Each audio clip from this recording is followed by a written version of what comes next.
नमस्कार, प्रियाज रसोई मराठीमध्ये आपले स्वागत आहे। आज आपण बनवणार आहोत खमंग असे कोबीचे वडे। कोबीचे वडे बनवायलाही सोपे आहे आणि चवीलाही भन्नाट लागतात। चला तर मग पाहूया यासाठी कोणकोणते साहित्य घेतले। त्यासाठी इथे आपण 1 वाटी किसलेला कोबी घेतला आहे। कोबी जेवढे घेतला आहे तेवढीच आपण तुरीची डाळ भिजवून घेतली आहे। 2 ते 3 तास तुरीची डाळ भिजवून घेतलेली आहे। त्यामध्ये घालण्यासाठी मिरची, जिरं, लसूण आणि कोथिंबीर बारीक करून घेतलेला आहे। 1 चमचा चिंचेचा कोळ घेतला आहे। कांदा बारीक चिरून घेतलेला आहे। अर्धा चमचा हळद घेतली आहे आणि त्यामध्ये घालण्यासाठी चवीनुसार मीठ घेतलं आहे। चला तर मग आता आपण सुरुवात करूयात। सर्वात आधी आपण डाळ बारीक करून घेऊयात। मिक्सरच्या भांड्यामधून आपण ही डाळ बारीक करत आहे। डाळ बारीक करताना पाण्याचा बिलकुल वापर करायचा नाही, नाहीतर आपलं मिश्रण पातळ होईल। बारीक केलेली डाळ आता आपण एका भांड्यामध्ये काढून घेऊयात। कोबीला खिसून बराच वेळ झाला असेल तर त्याला पाणी सुटते, तर मग कोबीतले पाणी निथळून घ्यायचे। बारीक केलेल्या डाळीमध्ये आता आपण खिसलेला जो कोबी आहे तो घालून घेऊयात। आता आपण त्यामध्ये चिंचेचा कोळ घालून घेऊयात। चिंचेमुळे आपल्या वड्याला आंबट गोड अशी चव येते। तसेच त्यामध्ये चवीनुसार मीठ पण घालून घेऊयात।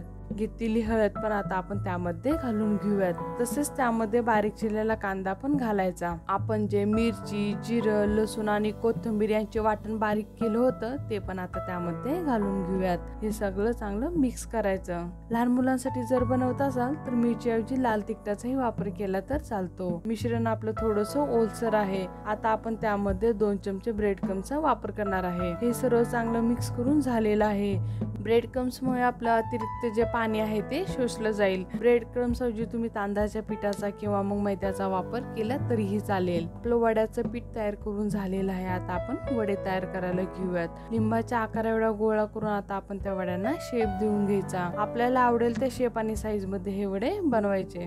तयार झालेल्या वड्याला आपण आता तांदळाच्या पिठाचं कोटिंग करून घेऊयात। त्यामुळे आपले वडे खमंग आणि कुरकुरीत होतात। किंवा मग दुसरी अजून एक पद्धत सांगते जेणेकरून आपले वडे एकसारखे बनू शकतात। डब्याचं झाकण घेऊन त्याला तेलाचं कोटिंग करून घ्यायचं। तयार करून ठेवलेलं जे पीठ होतं ते झाकणावरती घ्यायचं आणि हलक्या हाताने त्याला प्रेस करायचं। वरच्या वर टॅप करून त्याला काढून घ्यायचं आणि तयार केलेल्या वड्यांना परत तांदळाच्या पिठाचं कोटिंग तयार करून घ्यायचं।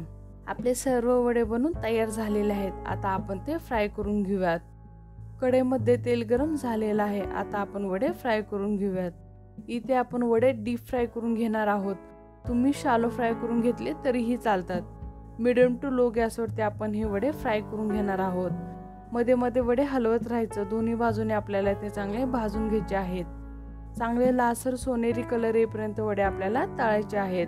तुम्ही पाहू शकता वड्यांना किती छान कलर आलेला आहे। आपले वडे फ्राय करून झालेले आहेत। आता आपण ते तेल निथून काढून घेऊयात। अशा प्रकारे राहिलेले वडे पण आपण तळून घेऊयात। अशा पद्धतीने आपले कोबीचे खमंग आणि कुरकुरीत वडे बनून तयार झालेले आहेत। हे वडे आपण ग्रीन चटणी सोबत किंवा मग टोमॅटो केचप सोबतही खाऊ शकतो। आजचा जर व्हिडिओ तुम्हाला आवडला चॅनलला लाईक करा, शेअर करा आणि सबस्क्राईब करा। धन्यवाद।